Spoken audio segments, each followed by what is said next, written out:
There are places on Earth that offer one landscape and offer it well. A coastline, a mountain range, a desert. And then there is this corner of the African continent where a cold ocean collides with a warm one, where a mountain stands over a city like a wall of stone, where whales arrive in winter and wildflowers in spring, where fertile valleys give way within a single afternoon's drive to a silence so complete it feels prehistoric. The Western Cape of South Africa covers a little over 129,000 square kilometers, smaller than England, and inside it, two oceans, ancient sandstone wilderness, caves that hold the earliest evidence of the modern human mind, semi-arid plains, indigenous forests, penguins, whales, and one of the richest concentrations of plant life anywhere on the planet. This is not a single destination. It is many different worlds compressed into one province. The question that shapes everything that follows is simple. How can one region contain so much? Begin with the geology, because everything else follows from it. Roughly 500 million years ago, sand and gravel washed into a shallow sea along the edge of what was then the supercontinent Gondwana. Compressed, hardened, then buckled upward by continental collision, those sediments became the Cape Fold Mountains, long parallel ranges of pale quartzitic sandstone that still run east and west across the province like the folds of a heavy blanket. Between those folds lie valleys of shale and granite, rich water-holding soils. To the north and inland, the mountains give way to the Great Karoo, a vast semi-arid interior that begins abruptly at the base of a mountain wall. And along the coast, two great ocean systems meet. The cold, nutrient-heavy Benguela Current on the Atlantic side, and the warmer Agulhas Current sweeping down from the Indian Ocean. Cold water on one shore, warm water on the other, mountains that catch winter rain and block it from the interior. That is the machinery. It produces a climate found in only 5 small pockets of the world, a Mediterranean climate of wet winters and dry summers, and within it, an explosion of life. Cape Town does not sit beside its mountain, it sits inside it. Table Mountain rises more than 1,000 meters almost directly from the sea, its summit flattened not by erosion alone, but by the resistance of hard quartzitic sandstone that has refused for hundreds of millions of years to be worn down. The city grew in the bowl beneath it, the city bowl, hemmed in by Devil's Peak, Lion's Head, and the sea. When a southeasterly wind blows in summer, moist air is driven up the mountain slopes, cools and condenses into a single flat cloud that pours over the plateau's edge and evaporates on the way down. Locals call it the tablecloth. It can arrive in 20 minutes and rewrite the entire mood of the city. What is easy to miss standing in the streets below is that this mountain is a biological island. Table Mountain National Park holds around 1,500 plant species within an area smaller than many city suburbs, more than are found in the whole of the United Kingdom. Some of them grow nowhere else on Earth. A mountain, a metropolis, and a global botanical hotspot occupying the same few square kilometers. The scrub that covers these slopes looks at a glance like nothing much. Gray-green, wiry, low. It is one of the great botanical treasures of the world. Fynbos, from the Dutch for fine-leaved bush, is the dominant vegetation of the Cape Floral Kingdom, the smallest of the planet's 6 floral kingdoms, and the only one contained almost entirely within a single country. Around 9,000 plant species grow here. Nearly 70% of them exist nowhere else. Proteas with heads the size of dinner plates. Ericas in more than 600 varieties. Restios, the reed-like grasses that give the landscape its texture. This abundance is built on poverty. The sandstone soils are exceptionally nutrient poor, and rather than compete for scarce resources across wide ranges, plants here specialize, adapting to a single slope, a single aspect, a single seepage line. Fire is the other engine. Fynbos needs to burn roughly every 10 to 20 years. Some seeds only germinate in the heat and chemical wake of flame. What looks like devastation in January becomes, by the following spring, one of the most spectacular flowering displays on Earth. The best time to see Fynbos at its peak is spring, August into October, when the Cape's winter rains have done their work.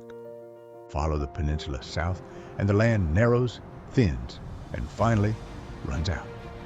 Cape Point is not, as is often claimed, the place where the Atlantic and Indian Oceans meet. That boundary lies further east at Cape Agulhas, Africa's true southern tip. But it is arguably the more dramatic ending. Cliffs of some 200 meters drop straight into a sea that has taken hundreds of ships. Bartolomeo Diaz rounded it in 1488 and called it the Cape of Storms.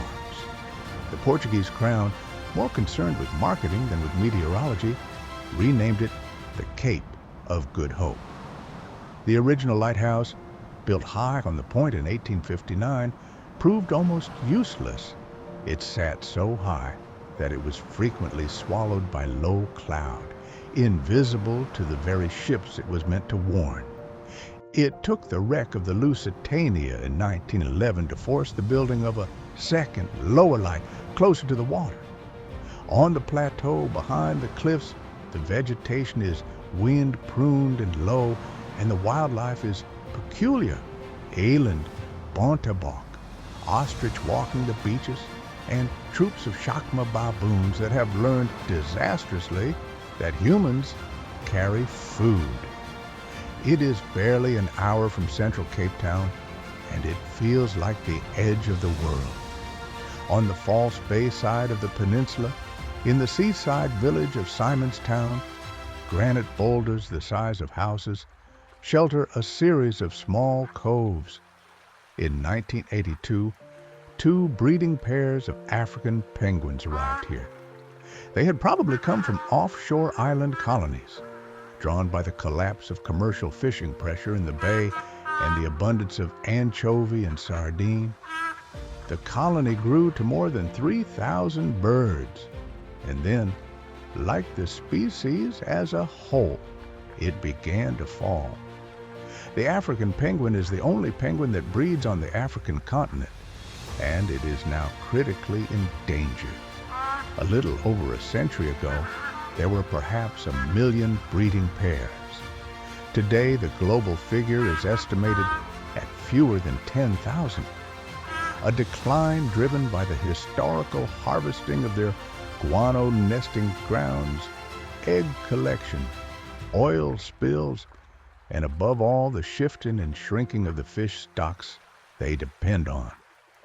Standing on the boardwalk here, watching birds bray and squabble and shuffle across warm white sand between granite boulders, it is possible to forget you are inside a metropolitan area of 4.5 million people. The colony is busiest and noisiest during breeding, and the birds are present year-round. It is one of the most accessible wildlife encounters anywhere in Africa, and one of the most fragile. Before leaving the ocean's edge, there is a story written into the city itself. From 1652, the Dutch East India Company used the Cape as a refreshment station on the route to the East Indies. Within decades, it was importing enslaved and exiled people from Indonesia, Malaysia, India, Madagascar, and East Africa. Among them were Muslim political exiles, scholars, and princes whose resistance to Dutch rule in the East had made them inconvenient at home. Their descendants became known as the Cape Malay community.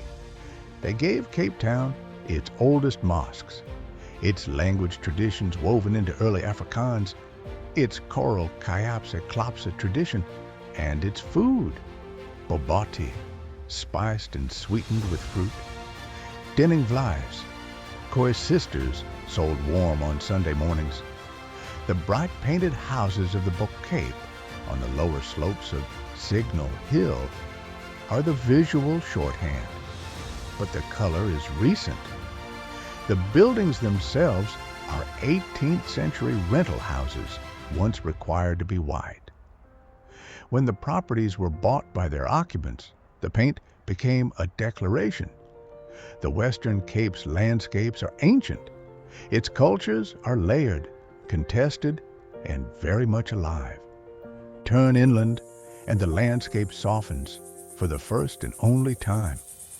An hour east of Cape Town, the mountains open into a series of broad valleys. Stellenbosch, Franschhoek, Paarl, where granite and shale soils, cool sea breezes, and reliable winter rain create something rare on this continent.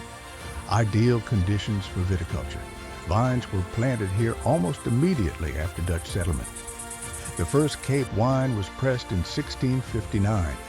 In 1688, French Huguenots, Protestants fleeing persecution, were granted land in a valley they came to call Franschhoek, the French Corner, and brought with them the techniques that shaped the region for centuries. What survives is a landscape of striking coherence. Whitewashed Cape Dutch gables with their curling parapets, oak avenues planted for shade, and geometric vineyards running right up to the base of sheer gray mountains. It is also a landscape built on labor that was not free. The wine farms of the Cape were worked by enslaved people for nearly 2 centuries, and the social patterns that followed emancipation shaped these valleys well into living memory. The beauty here is genuine. So is the history beneath it. Autumn, March to May, is the season. Harvest, then the vines turning gold and copper against dark stone. To leave the fertile valleys, you have to cross the mountains, and for most of Cape history, that was nearly impossible. The Cape Fold ranges run in long, unbroken walls. Wagons were hauled up impossible gradients, or the journey simply was not made. Then came Andrew Geddes Bain, a Scottish road builder, self-taught geologist, and, remarkably, the discoverer of some of South Africa's most important fossils. Between 1849 and 1853, using convict labor, Bain drove a road over the Limmetberg Mountains above Wellington. Bain's Kloof Pass climbs to around 600 meters, clinging to the mountainside on hand-built dry stone retaining walls that still carry traffic today, more than 170 years later, without mortar. It is one of the finest surviving pieces of 19th century engineering in Africa. Driving it now is a slow, narrow, exhilarating experience. Fynbos-covered slopes falling away, the Vita River running clear in the gorge below, and a growing sense that you are being handed from one climate to another. Behind you, green valleys and vineyards. Ahead, something drier, harder, and much older. North of the winelands, roughly 3 hours from Cape Town on a road that turns to gravel, the Cederberg begins. This is the Western Cape at its most sculptural. Wind, water, temperature, and time have worked the same Table Mountain sandstone into arches, towers, cracked domes, and overhangs stained rust red by iron oxide. The Wolfberg cracks, deep vertical fissures you can squeeze through, and the Maltese Cross, a 30-meter rock pillar standing alone on a plateau, are the landmarks. But the Cederberg's real character is emptiness. It is a designated wilderness area. There is almost no light pollution, which makes it one of the finest stargazing regions in southern Africa. And the mountains hold species clinging on at the edges. The Clan William cedar, the tree that named the range, now reduced to scattered survivors after centuries of felling and altered fire regimes. And the elusive snow protea, which grows only above 1,800 meters, here and nowhere else. In winter, the high peaks receive snow. In summer, temperatures on the rock can be punishing. Spring and autumn are when this landscape is best walked. There is another reason to come here. Sheltered beneath the Cederberg's overhangs are thousands of paintings, some estimated at up to 8,000 years old, part of a southern African tradition that stretches back far further. They were made by the San hunter-gatherers whose ancestors have occupied this region for tens of thousands of years. Ochre, hematite, charcoal, and animal fat. Eland, the largest antelope in Africa and the most spiritually significant animal in San belief, appear again and again. So do human figures with animal features, arms raised, bodies elongated. These are not simple records of hunting trips. Researchers working with the testimony of 19th century San informants argue that many of these images depict the trance dance, the experience of the healer entering an altered state, traveling out of the body, drawing potency from the eland to heal the sick and bring rain. Some panels also record the arrival of others, men on horseback with rifles. The end of a world, to stand under a rock overhang in the Cederberg in complete silence, looking at a hand pressed into pigment 8,000 years ago, is to understand something about this region that no landscape alone can convey. People have been reading this country for a very, very long time. Beyond the second mountain wall, the water runs out. Route 62 leaves the coastal world behind and threads eastward through the Breed River Valley, past Robertson, Montague, Berrydale, and Calitzdorp, into the Little Karoo, a long semi-arid basin trapped between two mountain ranges. It is often described as the longest wine route in the world. What it really is a study in gradient. Watch the vegetation change through the windscreen. Vineyards give way to orchards, orchards to hardy succulents, succulents to bare rock and speck-boom scrub. The rainfall drops from over 800 millimeters a year on the mountain slopes to under 200 here. The towns thin out. The air dries. The distances stretch. This is Karoo country, and the Karoo, from a Khoi word meaning roughly land of thirst, is the surprise the Western Cape keeps in its back pocket. Most visitors never come here. Those who do find something the coast cannot offer: scale, silence, and light of extraordinary clarity. In the Little Karoo, ostrich farming built the town of Ouchhorn on feathers when Edwardian fashion made a single prime plume worth its weight in gold. Then, from the flat floor of the Little Karoo, a mountain wall rises with almost no foothills, the Swartberg, the Black Mountain, and carved into it is what many consider the greatest mountain pass in Africa. Swartberg Pass was built between 1881 and 1888 by Thomas Bain, son of Andrew Geddes Bain, the man behind Bain's Kloof, using convict labor and no explosives beyond black powder. 24 kilometers of unsurfaced road rising to over 1,500 meters, held together by dry stone walls stacked by hand into the mountainside. It has been a national monument since 1988, and it is still gravel. That is deliberate. The pass reveals the Cape Fold Mountains at their most naked. Layers of sandstone bent almost vertical, tilted, twisted, folded back on themselves like something soft that was frozen mid-motion.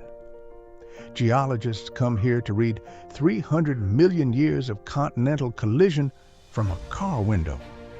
At the summit, the temperature drops, the wind picks up, and the view splits in two. The little Karoo behind and ahead, the vast great Karoo, stretching to a horizon that offers nothing to hold on to. It is best driven in the morning light, and it demands respect. Snow closes it in winter, and there are no barriers on most of the descent. At the foot of the Swartberg southern slope, the story goes underground. The Kango Caves are chambers dissolved out of Precambrian limestone, rock laid down as marine sediment hundreds of millions of years ago, long before the Cape Fold Mountains existed. Slightly acidic groundwater seeping along joints and fractures ate away the calcium carbonate over unimaginable spans of time. And then, as water dripped and evaporated in the air-filled voids, began putting it back. Stalactites growing down, stalagmites growing up at rates measured in centimeters per century. The known system runs for over 4 kilometers, though only the first section is open to visitors. Van Ziel's Hall, the first great chamber, is around 100 meters long and more than 50 meters high. Formations here have names and reputations. Cleopatra's Needle, a column estimated at some 150,000 years old. Local farmer Jacobus Van Zyl was lowered into the dark by candlelight in 1780, and the caves have been drawing visitors ever since, sometimes destructively. Early tourists broke off formations as souvenirs. Smoke from torches stained the walls. Today, humidity, temperature, and carbon dioxide levels are monitored. But there is deeper history. Stone tools and remains at the entrance indicate human use of these caves reaching back tens of thousands of years. Above ground, desert. Below, cathedral. To understand the Western Cape fully, you have to go somewhere almost nobody goes. The Tanquoc Karoo, on the province's northern edge, receives well under 200 millimeters of rain a year. It is one of the most sparsely populated places in South Africa. From a distance, it appears to be nothing. Gray-brown plain, flat-topped koppies, dust. Up close, it is one of the world's great succulent landscapes, part of the succulent Karoo biome, which holds an estimated 6,000 plant species and around 40% of the world's succulents. Most of them are small, tough, and unremarkable for most of the year.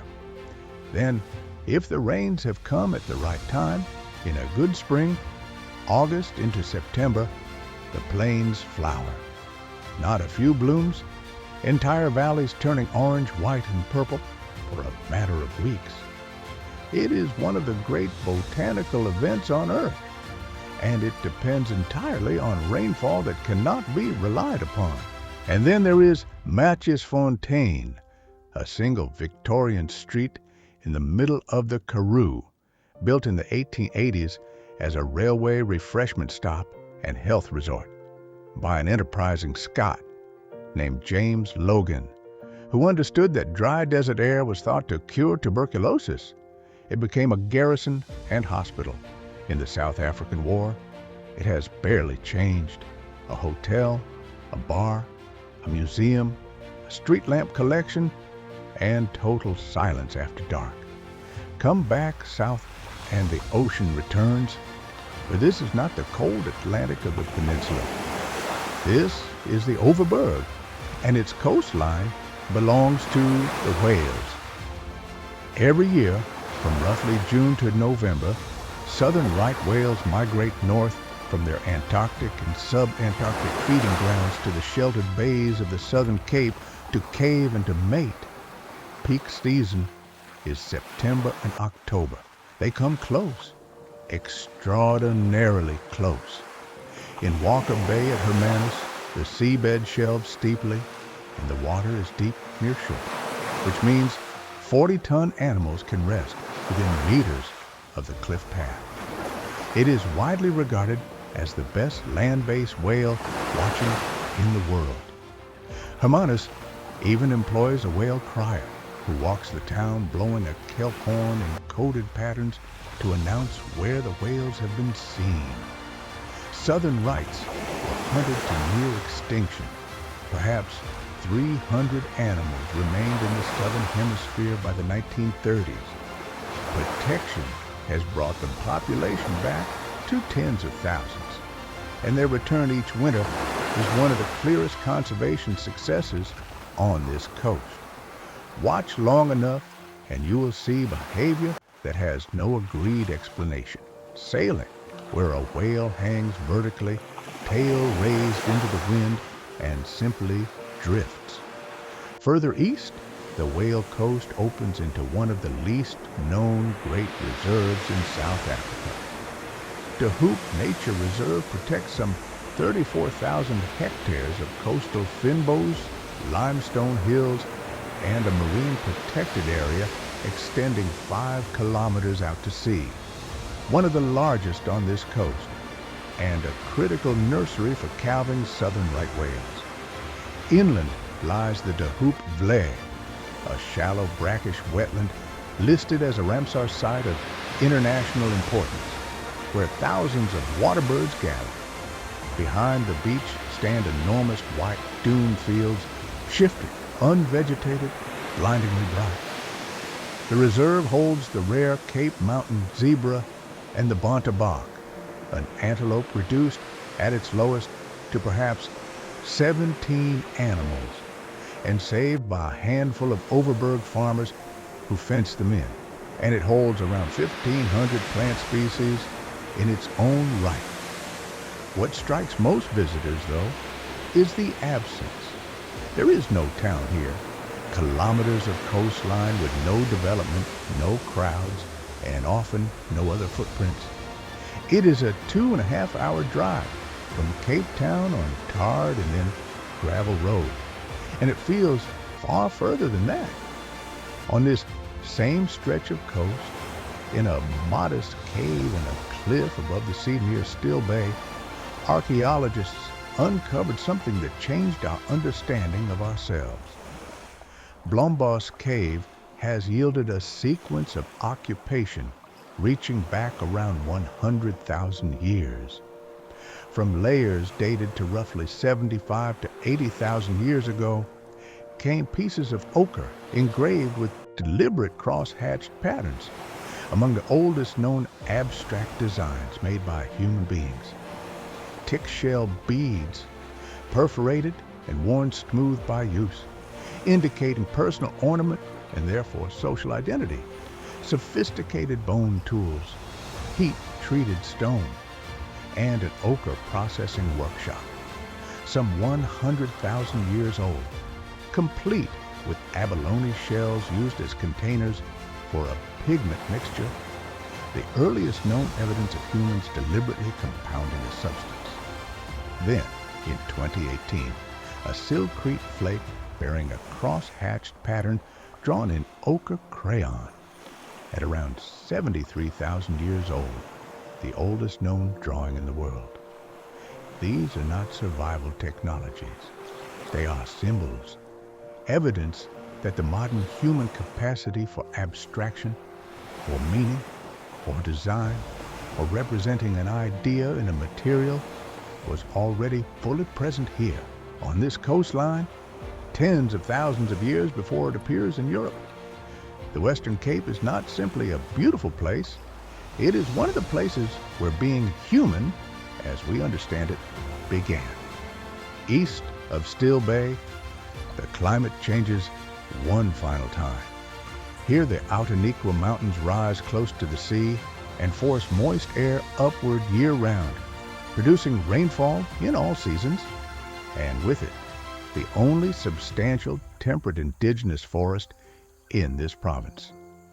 This is where the Western Cape's garden route begins, at Mossel Bay, the bay where Bartolomeu Diaz made the first recorded European landfall in South Africa in 1488, and where sailors left letters in a milkwood tree for passing ships, the country's first and slowest post office. West of it lies Pinnacle Point, another cave complex with evidence of early shellfish harvesting and heat-treated stone dating back 160,000 years. Further east, the coast folds into a sequence of lagoons, river mouths, and forested gorges. Wilderness is well named. A long beach, a lake system connected by narrow channels, and yellowwood and stinkwood forest running back into the hills where the Nisna Tarako calls, and according to persistent rumor and occasional evidence, a last few forest elephants may still move unseen. After the Karoo's bright emptiness, the effect of walking into this forest is almost physical.